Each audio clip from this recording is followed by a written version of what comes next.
Hello, welcome to another digital lab with CE National. We are, looks like, live on Facebook, and we're getting some attendees joining us here on Zoom. We're excited that you're with us today. If you are unfamiliar with these digital labs or who CE National is, my name is Eric Miller, and I'm the Director of Ministry Operations with CE National. We have been doing digital labs for a few months now during coronavirus and quarantine and stay-at-home orders as an opportunity to help train and equip to talk through tough conversations and learn more together in a digital platform. So thank you for joining us today. This digital lab, for the next hour or so, we're going to talk about starting a student leadership team. So if you're a youth pastor, a youth volunteer, whatever your role within a student ministry may be, we invite you to stick around. This is going to be a great conversation. CE National is an organization that aims to help believers live on mission for the cause of Christ, and that our goal today is that we would dive deeper into student ministry. We have Momentum Youth Conference, the Operation Barnabas team, which, praise God, that's still happening this summer here in July, starting soon. Maybe you've been to an Urban Hope location. We have an Urban Hope training center in Philadelphia and one in Los Angeles as well. And so we're excited about what God's doing through CE National and the ministries that are involved with that.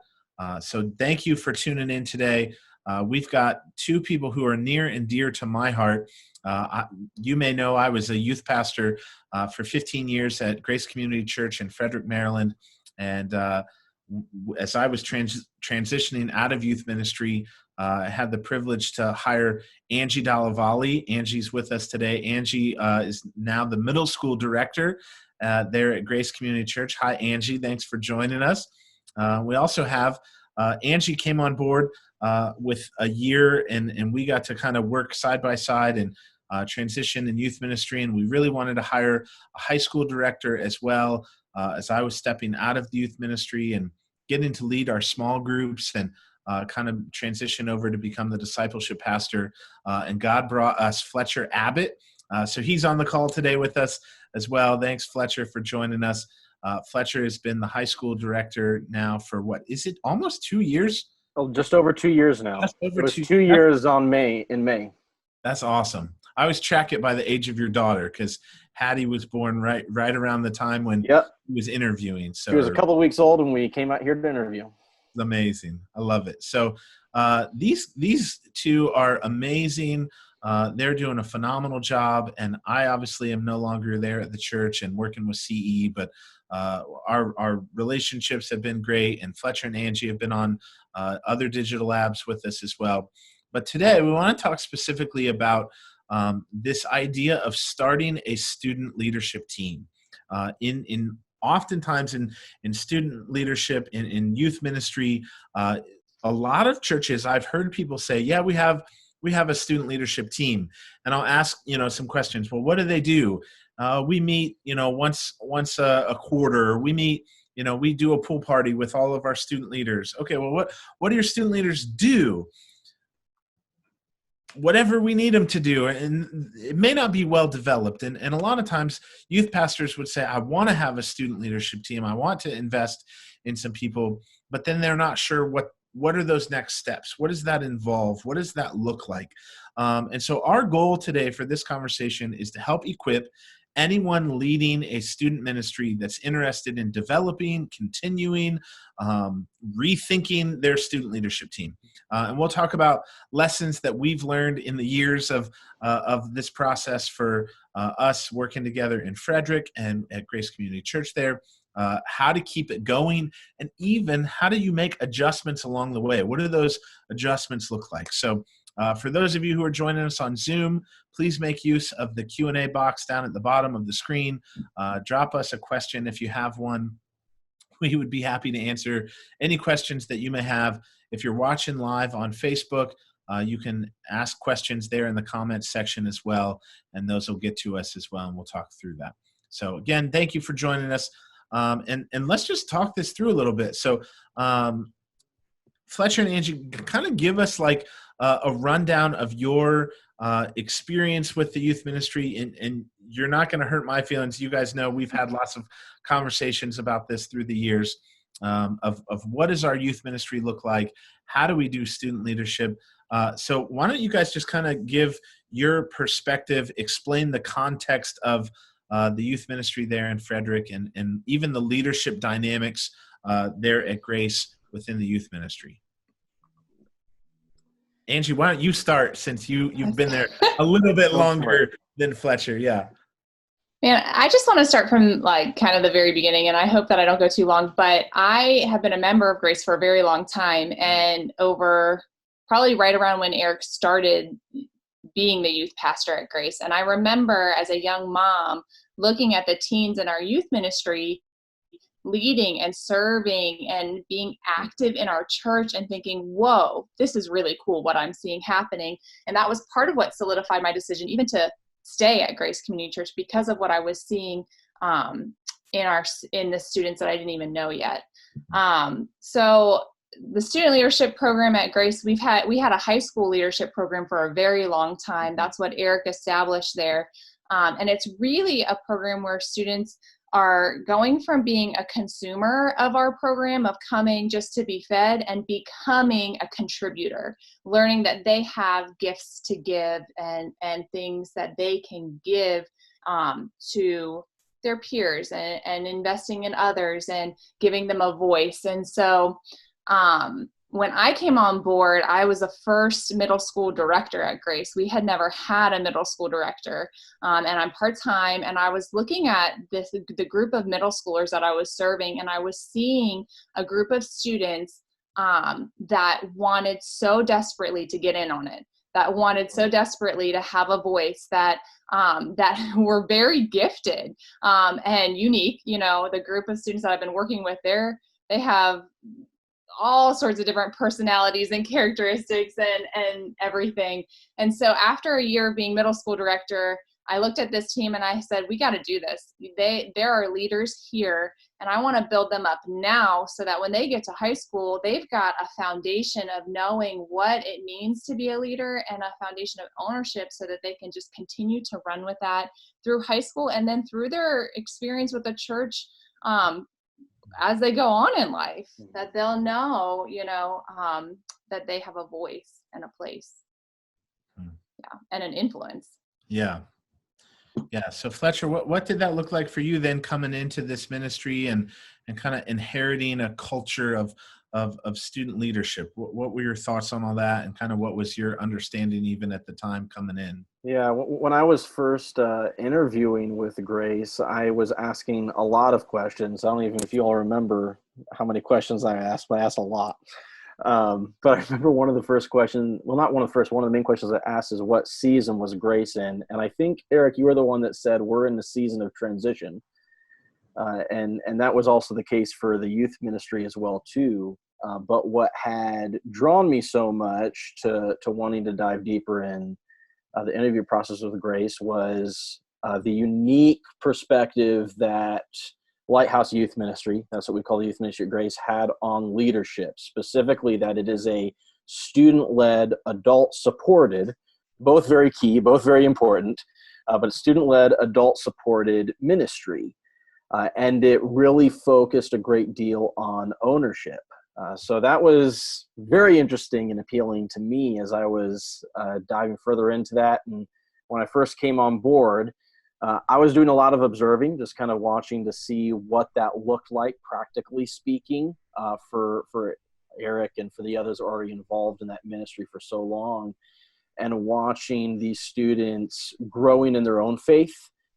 And how they were becoming unique leaders. It wasn't this perspective of, all right, after they graduate, then they'll be leaders and they'll go off and change the world. It was, no, they're going to grow in these leadership abilities and being a part of this mission today while they're still teens.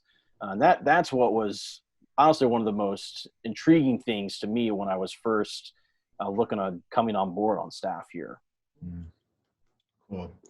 Yeah, I think it's been fun to see that difference, Fletcher. You just talked about it, of having a youth ministry that truly is student led. And we were even talking earlier about the difference between a student ministry with a leadership team and a student led ministry. And so that's different. What are your guys' thoughts on that? How have you observed that to be different? What does that look like? Yeah, we were actually talking about this one a little bit because Eric sends us the questions beforehand, so we're not always running completely blind. But we were talking about that a lot and stared at that question actually for a good 30 seconds as we're like, we know that there's a difference here, but how do we articulate this well? And I think the way I'd articulate it is a ministry of the student leadership team. What usually ends up happening with that mindset, it's a philosophy standard of there's some things that we have them do, we have them participate in a couple things, we find ways to keep them busy. Whereas a student-led ministry is all about ownership and taking advantage of an opportunity of they get to have a voice, they get to be a part of the entire process and actively involved as we're going through and even making some big decisions throughout the year in the ministry. Yeah, and I think it's important to note, like, neither one are wrong. They're both, but they're different philosophies. They're different pictures. And so we often talk on these digital labs that it's so important to know, like, ministry is not cookie cutter. You can't take something that works in this church and say, I'm going to apply it in my church and expect the same results, because your culture is different, your context is different, your people are different, the relationships are different, your leaders are different, the skill sets are all that. And so to own a principle and to apply it within your context and expect the same results is really not wise, right? But to take the principles and apply them and trust God in the process, that's cool. That's where you get to see him show off. Yeah. Angie, what's your take on some of that? A student leadership team can just function as a title, like these are the leaders.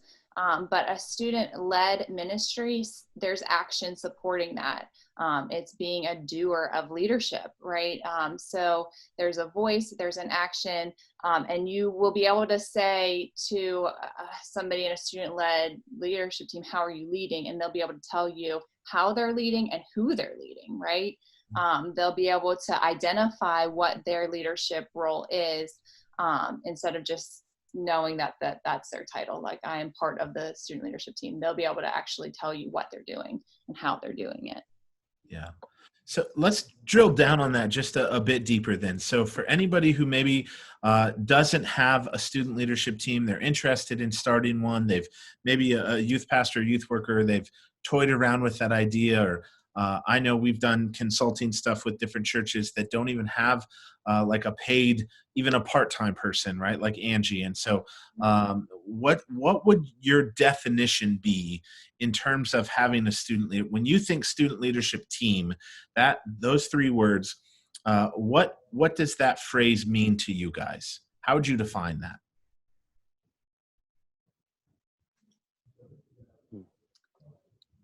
You want to go first, Angie, or should I? Right. Do you have something? I was going to say it would be a group of people who are designated as leaders. I mean, that's a very basic definition, but that is what it's saying, right? It'd be a group of people that meet probably to talk about leadership and that are designated as leaders. So hopefully that they would be doing some things that, have some sort of task or role or job. Yeah. I think where the hang up comes into is, how do we define what a leader is to begin with? I think that is, you can't define student leadership team until you define that word leader, because that is the pivot word in that entire statement right there. And it means a lot of different things to a lot of different people. I know for me, and Eric, I know we've even talked about this a lot, the word that comes to our mind, even from all those conversations, is someone with influence, which that could describe anybody, because we all on some level have influence with somebody. But in that level, it's leading is a leader, someone who has influence, and that means how you use it You can be a good leader or you can be a bad leader. In a student leadership context in youth ministry, I would say one of our goals is to help these students of influence become good, godly, biblical leaders, to use that influence well. I hope that doesn't sound too confusing, but no, Fletcher, I think you're spot on. And Angie, you're right. Like you can think like, okay, student leadership team, that makes sense. We can do that. Like, but then when you really start to dive into it, what does that mean? And Fletcher, you're right. You have to deal with the term leader and how do we define that? And we've all agreed it really comes down to influence. And so Fletcher, I love that you're saying like every student, every person has influence on someone. And so how do you use that influence? How are you leveraging that? What does that look like? Those things matter. That's important, right?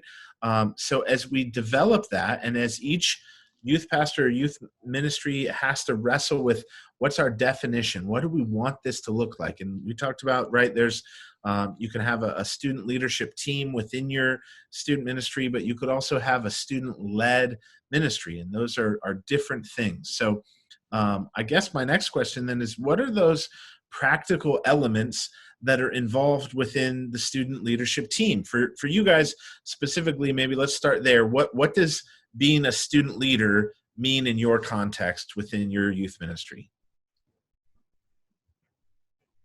And I know it's different for middle school and high school, so you guys can each kind of tackle that one. Yeah. On high school, and I know we've used the word a lot already, and we'll probably continue to use it again. It does mean a level of ownership, where for our high school leaders, they know that they are expected to use their giftings to benefit the whole in a unique way. Each of our student leaders, to an extent, will look a little bit different on some of the things that they do, how they do it, how they're involved in their leadership role. But that's the beauty of having such a dynamic and diverse leadership team. But there's the expectation that they are all bought into being involved in the day-to-day elements of our ministry, for our Wednesday nights, for various events, and also helping out in the behind-the-scenes level on that as well, too, helping to plan things out so they can be a part of the buy-in and encourage others to be leaders, influencers, and saying this is something that is worth our time in being invested in. So there's that level of expectation that we have for our high school leaders across the board, but as well as just the standard of we have an expectation of not to live a perfect life, but you are held to a higher standard as a student leader here as well too, in how you are operating and investing, not just when we're meeting for youth group, but outside of youth group in your schools, and being a leader in every aspect of their life, not just on Wednesday nights. Mm-hmm. Yeah. So Fletcher, what does that look like? What, like, kind of give us some of the details. I love you're giving the philosophical side of it, but give us kind of when do you meet? How often do you meet? Like, I misunderstood your question, Eric. My bad. You're good. Yeah. Keep going. So we meet, and to be fair, this is actually one thing that's actually changed a little bit over time, and we'll probably get into those types of questions later. But we do some form of a meeting once a month with our high school student leaders. And during that meeting time, that consists of a period of training and equipping. What that training might look like can vary during the time of year, as well as what the needs are for our team at that point in time. There's also a period of team bonding that I put into that as well too. I really work hard to make sure that the team feels united and connected and invested in one another. Then there's also a period of planning, strategizing, whatever the next big event is, or if there's just some kinks we're needing to work out on our Wednesday nights from a planning setting, having them invested on that part and talking through those pieces as well. And then the part that I never want to forget is praying together, praying for one another, praying for our ministry. We make sure we invest on that level too in our monthly meetings. Yeah, very cool. Angie, what about you guys on a middle school level? Yeah, so similarly, we meet monthly, and the key components, they kind of are interrelated and they layer together. We do leadership training and development. We do Bible study, discipleship, and service. Those are like foundational pieces of what we do as a leadership team. And they're all very important because they're leaders, and we talk about how they're leaders because they're leaders by example and how they're living their lives. And so to be a biblical leader, you have to be rooted in godly principles. So you've got to be being discipled, and building yourself up so maybe you can disciple someone else. Like the goal is for them to enter into discipleship relationship, to be growing in their walk with the Lord so that they can give to others and pour into others what God has done in their own lives.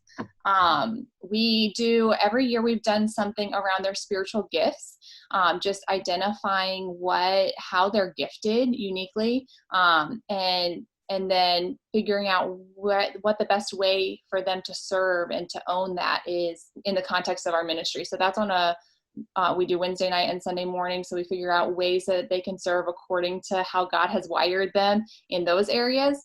And then the last 2 years, we've also done like an event. We planned an event together. And in that, it sounds like a task, right? But we're putting to action all of these principles that they've learned. So what does it look like to have an event? What is the purpose of the event? And yeah, it could just be a fun thing, but we're doing it so that we are passionately pursuing Christ and pointing others to him. So how is that woven into our night? What are we doing? And how are we being effective on mission in what we're planning? And so it just, there's some very practical things that we do, but in it, we're learning together what it looks like to function together as the body of Christ and to take ownership of our gifts. Yeah, Angie, that's good. And you just said too that passionately pursuing Christ and pointing people to him. That's the vision statement, right, of the youth ministry. Mm-hmm. And Fletcher, you said earlier, the how you execute that vision statement is through that student-led and adult-supported ministry. I want to make sure people understand the context of that, because that's very, very good. Yeah. So kind of go through then. What does your like leadership team look like? Is it do you guys have, once you're a student leader, you're always a student leader? What does the process look like for onboarding people onto that team? Kind of give us the scope of what your year looks like. And even we got this question on Facebook, what are some of the boundaries that are set for those student leaders? And I would even add expectations for them. Fletcher, you touched on that briefly. What does that look like for you guys? Ooh. Those are all really good questions. Yeah, it's funny that you asked that, because some of that is being reframed a little bit too because of COVID and not ending our ministry year clearly and starting a new year. And I'm actually at a point where my first generation of middle school leaders are graduating onto high school. And so I have kind of these new faces coming in. So there's a little bit of a shift there. But we do have an annual application. And so we have them fill out, the applications look a little bit different, but there are some key principles. We have them initial different key aspects or things that they're going to commit to doing and putting in front of them for the year. And we have their parents sign off on that too, so that we have, it works best when we're all working together, right? And so we have that application, but then Fletcher and I both implemented this last year where we interview each student before they come on as well. So they fill out the application, we get that, and then we sit down with them face to face and we talk through, what it really means, the commitment that they're making. And we talk to them about even their perceived gifts, their passions, what they'd like to see, their hopes and dreams for the ministry, for themselves personally. We might set some goals in that meeting for the year of, these are areas that you want to grow in. What are we going to do? How are we going to pursue that growth? So that kind of sets the tone for the rest of the year for that student, and it helps us look at our team and kind of understand, where our strengths and weaknesses are and how to best use them through the year and shepherd them in their leadership roles. Nice. Yeah, when we added in that additional piece of the interview process, I love doing that because for me personally, I had originally done that because I didn't know these students at all when I came on board. And what I realized was, even for these students that had already been on student leadership, I didn't know them as well as I needed to be effective in being able to guide them through that process. So that was kind of one of the purposes behind that there. And since then, it's actually helped me, because you might you might find yourself in a position where if you're starting with a student leadership team and you have an application process, it's possible there might need to be a student you need to say no to. Having the interview process helps to do that well. So definitely a little plug in there. But to add on to that, could you re-say that question we got on Facebook again, Eric? Because I really liked it. I just want to make sure I heard it correctly. Yeah. How are boundaries set on a student-led ministry? Right. That's the exact question. Okay. So I hope whoever asked that I'm interpreting this right. The way I'm interpreting that is, what are boundaries that we put in place for our student leaders? I'm assuming is what they meant by that. And I love that question, because I think that's one of the pieces that gets forgot a lot when we are talking about student leadership. That was actually one of my first goals of adjustments that I had when I came on board, because I saw a disproportionate level of effort put on some of our student leaders are putting on themselves out of a genuine desire to be as helpful as possible, but we're getting a little bit unhealthy. So I put a pretty strong emphasis on balance and rest for our student leaders. I go through training with our student leaders on what a rhythm of rest looks like as a leader, to make sure they're not putting all the weight on their shoulders, and putting that as a team level, not just a individual level of going through their role. So Fletcher, let me just explain that. What do you mean exactly? Well, give us an example of what you were seeing even. Yeah. What I was seeing was some of our students were being invested in all of the things, being a leader in every opportunity that ever came their way, whether it was in the youth group or outside of the youth group. Because what you'll find sometimes is some of the students that become magnetized to this role of student leadership are people that genuinely want to be good leaders, which is a great thing. But those are the types of people that tend to then invest themselves in every opportunity that comes their way and don't know how to say no. And we need to teach them that sometimes, to have that appropriate balance, that they are not overextending themselves and glorifying busyness as I'm being a good leader. Yeah. No, that's really good. I think that's important, because the other thing is you'll see, and we've seen this throughout the years, that as students are invested in on a leadership level, and you're teaching them, you're training them the importance of having good relationships and biblical leadership, which we know it to be servant leadership, right? And to serve and put others' needs ahead of their own, and looking for opportunities to connect and to influence, like we're talking about. That's transferable. It doesn't have to be just within the church. And so that's where you start to see these students be the captain of their sports team, and given, better jobs in their, in their community and in their companies, even with, they're getting promotions at McDonald's or Starbucks or wherever they work. And so those are transferable things. But then it often leads to, now they're doing everything, and they're being asked to serve in every ministry within the church. And how do you help them have good boundaries? So Fletcher, you're exactly right. Teaching them leadership also means taking good care of yourself and leading yourself well, because if you don't, you can't influence other people. We know that. We've seen that, right? So that's huge. Thank you for sharing that. Yeah. What is it that you guys look for in a student leader? How do you identify, right? Even for somebody who's starting brand new and they've never had a student leadership team, what are some things that you would encourage a youth pastor, a youth worker to look for in engaging with somebody that might be a part of their student leadership team? 3 qualities that I look for are that they're faithful, available, and teachable. That's kind of, if you're looking at your students in your ministry, they're going to be gifted in different ways, and you can find a track for them to run on, but it's not going to work if they're not available. You're not going to be able to instill the biblical principles that you want to if they're not faithful and if they're not willing, and then teachable. We're all growing, and there's a lot of growth that happens in our student leadership program. And so you want somebody that's going to receive correction and advice and take it and run with it and be teachable. So my greatest success stories, the ones that I've seen grow the most, have those three core qualities. That's good. Yeah, Fletcher, anything for you? Yeah, definitely everything Angie said there. Absolutely, would want to re-emphasize all that, because that all is 100% true. And I also look for the student that's already doing it.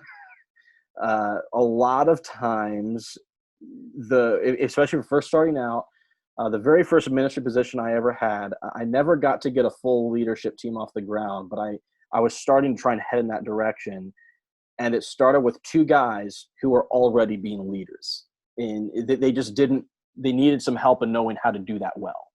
But they were already doing all of that. So that's definitely one of the things I look for, those who are already exemplifying the kind of leader you're looking for, like things we've been talking about, someone who's a servant leader, who's caring for others in the group, who's really going above and beyond, really invested, wants to be someone who is a part of it, not just a consumer of what we're offering. But the other thing I would say too is sometimes your best leaders are going to be the people that you don't think of as the typical qualities of a leader. Sometimes your best leaders is going to be that super introverted, quiet kid that doesn't talk, but will step up when there's a void in leadership. I myself am the product of a leadership void in youth ministry. I grew up in youth ministry where there's just a lot of chaos and transition, and I kind of had to step into that role, but I wasn't what you would call a natural leader. But it's what made me the kind of person that I am today. There will be students out there like that, so be on the lookout for those too. Don't be afraid for there sometimes to be a little bit of chaos, and watch what happens with your students that step up when the chaos happens. Those are the ones you want to keep your eyes open on. Yeah. Yeah, I think sometimes students need that encouragement, because they may be doing it. They may be serving behind the scenes, encouraging people, leading, right, by their influence and their example, but they don't know that they're doing it. And so for an adult to come alongside of them and say, hey, thanks for doing that. I saw you, go and reach out to that new student. Thank you. Did you know that you're leading? Like, would you consider joining we're going to start a student leadership team? Or it's pointing that out, encouraging in them in that, and then helping to fan those flames. There have been dozens of times, Fletcher, you're exactly right, where the student that's the person you least expected steps up, they fill a void, but because they had an opportunity to, and they were given the tools to use. We've also seen it the other way, where there are students that you're like, man, they have the it factor, the influence thing, they get it. And it's just a matter of having that conversation to help them understand, hey, good or bad, that was me, where I was influencing as a middle schooler in a negative way and leading all my peers into the crazy comedian, whatever side. And I had a youth pastor who sat down and said, no, you're a leader. Look at the influence that you have, and challenged me on it. And it took me a couple years to realize that. But once I did, I was able to step into that. So God can use all of that, but it's a matter of, what are you looking for? Are you aware of that? Yeah, that's really, really good. Let's kind of turn a corner here in the conversation. One of the things that we touched on a little bit, but I want to go back to, what is that difference between a student leadership team and a student-led ministry? You guys both mentioned just coming into this and grasping what that looks like. But as you've seen that play out, and even as you've made adjustments, what are the differences there that you see that might be helpful for somebody as they're evaluating which maybe they want to have, or do we just start with the student leadership team? How do you get to that point? I think that the student leadership team grows into the student-led ministry, and the amount of growth that happens, and to get to the student-led ministry, you start with the team and you build them up and give them opportunities to lead. And I feel like that's what I've gotten to see happen with the 2 years that I've had with the leadership team that I started with last year. I started with the team, and then I started to instill in them what it means to be a leader and helped them to see themselves as leaders. And I gave them opportunities to lead, and then they took them and they ran with them. And now they are amazing. Like, this group of students, I cannot speak more highly of the leadership team that I have in place right now. They are killing it. Just really caring for their other students, wanting to see them grow. We had a prayer event yesterday. I had multiple student leaders leading prayer stations, and then we had an virtual evening prayer session. And at the end of the night, Fletcher and I were closing, and we were just sharing with them, like, it doesn't stop here, like, keep on praying. And the student leaders were in the chat. Yeah, we want to be praying for you. If I don't know you, I want, reach out to me. If you have prayer requests, like, I can speak for all the student leaders. We're here. And then it was like leader after leader, like, yes, we want to be supporting you in prayer. And that's what a student-led ministry looks like. They know that they have ownership. They know they have influence. They know they have a voice, and they're taking hold of our mission to, passionately pursue Christ and point others to him, and they're owning it. And they're running with it, and leading their peers. Angie, that's amazing, and I'm seeing that somewhere some youth leader behind a computer screen is like, that I want that. So I'm glad I hope that you're still watching and taking good notes on all of this, because the student, that's middle schoolers. Yeah, We're saying that. But so often, I think as adults, we can get in this mindset where they're kids and they're squirrely and they're middle schoolers, and no, but you're equipping them and you're giving them a track to run on, and you're teaching them what's valuable and what's important. That's awesome. Yeah. Fletcher, what about you? What are some things you've seen in that difference? I would say that for student-led ministry, and I'll try not to have this sound repetitive from what Angie said, it doesn't happen overnight. It's something that's a process. And I will also say student-led ministry in some ways is a little bit scarier, because it requires to give the student more freedom. And Eric, you can testify to this from your years of doing this too, I'm sure. Student leadership team, and I agree with Angie. I think that is a starting point, and for some, it may be just kind of where you're needing it to be at for a long time, and that is a-okay, perfectly fine too. That can work really well. You can still do that really, really well, and invest in a student leadership team really well, no doubt about it. I would say for that, it's more of us as the youth leader telling the team, this is what we're going to do. This is how we're going to do it. I'm going to show you how to do it and guide you through it each and every time. With student-led ministry, it creates more of an opportunity of, this is the direction we're heading in, but you all have some perspectives where you get to invest and put your voice into this process as well too. The example Angie gave was great. Angie and I, we were saying, this doesn't end here. And it started with one of our middle school leaders, and high schoolers are chiming in. All these leaders are chiming in of, we want to be praying for you. We don't want this to stop. We want to set an example of how we want this to continue on. But what was so encouraging me about, more than the fact that they did that, but the fact that they felt the freedom to do that. And I think that's huge. That to me told me, okay, me and Angie, we're doing something right, that our students aren't afraid to speak up as we're saying this, speak up in the chat and say, they're going to be okay with us saying, we want in on this too.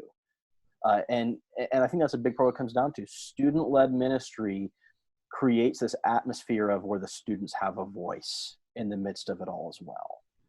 Yeah. But I will say, like, giving students a voice, like Fletcher said, can be scary because it requires some faith, and it also requires letting them fail sometimes. And I'm really not good at that. Yeah. It's really hard to know, like, to let them make the choice, or let them let them wrestle through something, or see them struggle with something that you could easily pick up and do yourself, but that there's greater value in them wrestling through it and learning from it than there is in you just doing it for them. And that's not always easy, but it's worth it. I've seen the fruit of that. Yes. And so I just want to encourage you, like, anybody listening, that know that there's an element of faith with this, and it sounds really great, and it is really great, but it's also hard. Yeah. Yeah. Angie, go a little deeper on that. Like, what are some of those obstacles? Maybe if you would share an example that might come to mind, an obstacle that a student has had that you've had to let them, like, figure out. Fletcher, you're welcome to hop in on that. But what have you seen that play out to their benefit? Yeah. So I think this is more of an obstacle for me than the students, but the example that comes to mind is that this year I had so we always do a mission trip. We always go to Urban Hope in Philly, and it's great. And we always leave Philly thinking, how are we going to take this home? What are we going to do with this? And the group that came home this year was like, we are doing something, right? They were just really adamant that they were going to have a service project. And that excited me. Like, I was like, yes, we're going to do something. And so they started talking, and they came up with this idea, but the idea was big. Like, they had lots of ideas. And so I would sit down and have a meeting with them, and they would have all the ideas would come up, and the end of the meeting, it was like, I don't know what we're doing, And so we got to a point where we set a date, and we got to a point where we started to have a plan, but the whole process felt clunky to me. And I wanted to take it so bad and say, okay, this is what we're doing, and we're going to run with it. But there was so much that happened in those meetings, in the wrestling, and being able to have them give an idea, and then I would ask a question like, well, how will we do that? Or what will that look like? And who are we, and who's going to do this piece? And it took more time. We had to push the date back and revamp it. And I had to, like, go to my coworkers and be like, I feel really anxious about this one, because there was a lot of faith that was involved in doing something new and letting them take the lead with it. And then, the outcome, the final result was that we had student leaders who trained their peers in how to share the gospel with strangers and how to approach conversations with strangers. We had students that went out on the street, handing out cookies, talking to people. We were able to minister to there's a hotel where some people that some people live, that we were able to take meals to, and we were able to have some conversations there. And then we got to come back and talk about what went well, what didn't go well. And it was a huge win. We got to see God work in huge ways in those students' lives and in the lives that they were able to touch through that.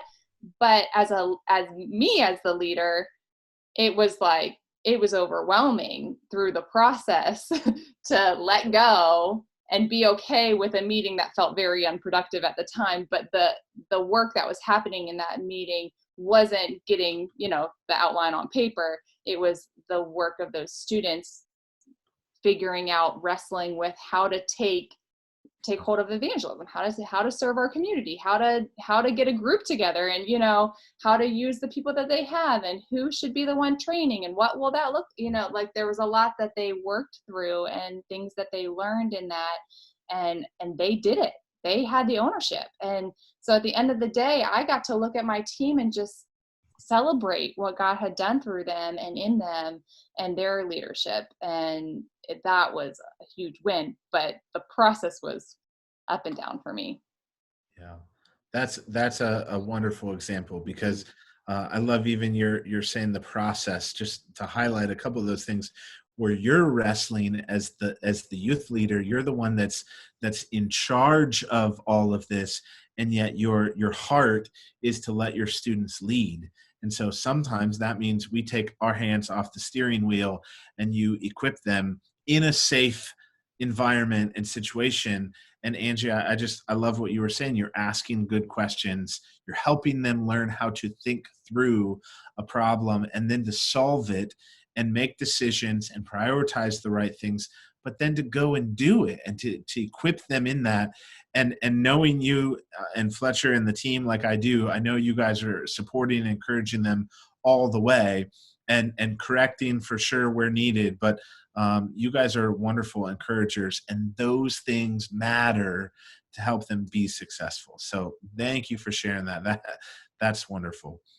Fletcher, for you, I would ask you this question. Now that you've kind of seen this and been a part of it for a while, what adjustments have you felt?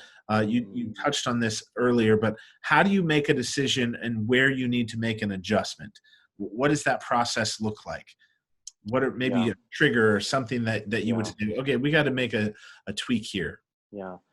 The first thing I'd say to that is, if you're in a situation like I am, where maybe you're entering into a environment where there's already a student leadership team or something like that, before you make adjustments, watch and learn, and be prepared that people are going to want for you to make adjustments earlier than you probably should sometimes.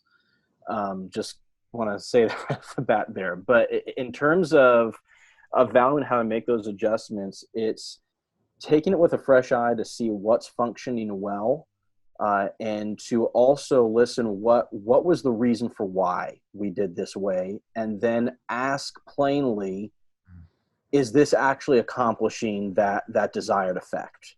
Because usually where adjustments need to be made is not because the reason for doing it was wrong, but the way it's being done may not always match as well as you hoped it would. One example I'd give for that is, and I know Eric could even probably, if we gave him a lot of time, speak to this a lot here too. We were in a season of just evaluating how do we do discipleship well for the church and even for our student leaders. And there was this big desire to have a lot of this one-on-one discipleship happening. And as Angie and I have both been observing that more, we saw the desire was there, but things kind of kept falling through the cracks. Students were in discipleship relationships, but nothing was really happening on discipleship. So we've done more tweaking on that to try and adjust that to do that well. But full transparency, that was about a full year of observing that before even any adjustments happened. I'm a little bit of a slow burner on making adjustments as needed because it requires me to get a lot of information at times. But one of the other key adjustments that I had made was, and we had mentioned this before, but that interview process for applying for student leaders. Because what I realized was students were telling me what they thought I wanted to hear in the paper application, and I could get a much better sense of where they were really at by having that one-on-one conversation. But that required a year of student leadership under my belt of realizing, I didn't know what was going on as well as I thought I did. And I had to learn from that. Any adjustment I make is usually from what I learned by mistakes. Just hands down across the board. And you're saying it well, because that's what we want the students to do. And so you're modeling for them exactly what we would hope they would do. One of the cool things that I know about the church there in Frederick that we haven't mentioned, that as we started a high school student leadership team years ago, right? And that transitioned into having truly a student-led ministry, adult-supported. Fletcher, you're talking about the discipleship aspect of that. That's how the adults support the student leaders. one of the really cool things that we've seen play out and what God's done there is that now there's a thriving young adult ministry. So many of the students who have graduated from the youth ministry through the high school, whether they've gone off to college, we've had this happen, students who've gone off to college and then they come back to the area and they join the youth staff.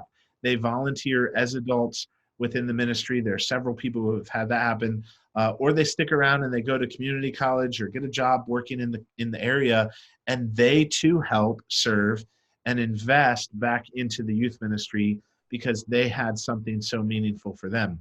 And so now there's this thriving young adult ministry, but also on the opposite end, the two children's directors there at Grace have begun to establish in the last couple of years what they call, Kids Lead. Yes. And they have a children's leadership team as well, where our children's directors are equipping elementary school, 4th and 5th graders to help prepare them to go into the ministry. Talk about that just a little bit there, Angie. Yeah, it's a really exciting year at Grace because we have our first generation of Kids Lead. So that program started this past year. So they've had a year of leadership training and getting to serve in different roles in the children's ministry program. I'm inheriting that team this year. They're coming into 6th grade. And then the first generation of middle school student leaders are moving into high school. And so we are going to get to see the progression of building up these leaders from their young years and beyond. It's incredibly exciting what's happening. And so we've been working together as a team, and we're not there yet because it's new, but of implementing what does that progression look like? What are we instilling in those late elementary years, and then in those middle school years, and then in those high school years, so that they can continue on as leaders in their life and in the church. That's awesome. It's so excited. We're really pumped. I love it. So one last question. I know we're running out of time here, and if anybody watching has a question, drop it to us. But what encouragement or advice would you guys give to somebody who maybe they don't have a student leadership team, maybe they're a volunteer and they're working with a youth ministry and they think we need to have some dynamic of student leadership? What advice would you give to them? What encouragement?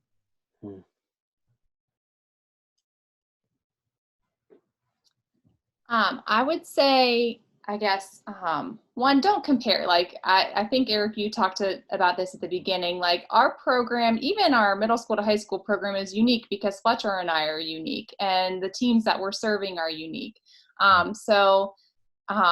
would say don't compare, but know that God has gifted the people that he's put in your ministry, and you're leading them. So don't be afraid to try. Don't be afraid to try to start implementing something.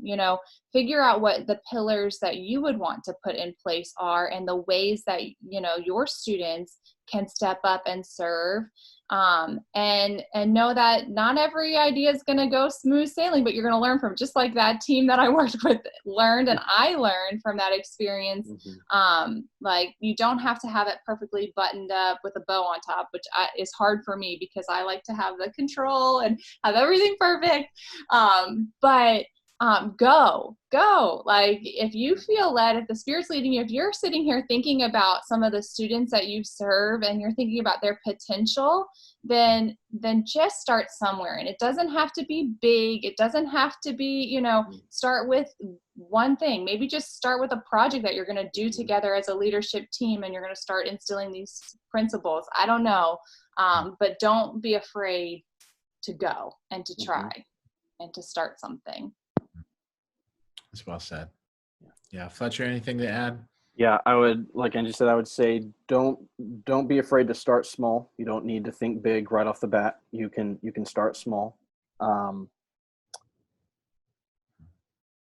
It's okay that you're not going to get it right all the time, that there's going to be chaos. Humanly speaking, if we want to bring a little scripture into it, because this is ministry, so scripture should probably be in it too. Humanly speaking, Jesus spending the majority of his time investing in 12 guys was perhaps the biggest gamble that anyone could make in all of history. And yet that's the way he chose to do it.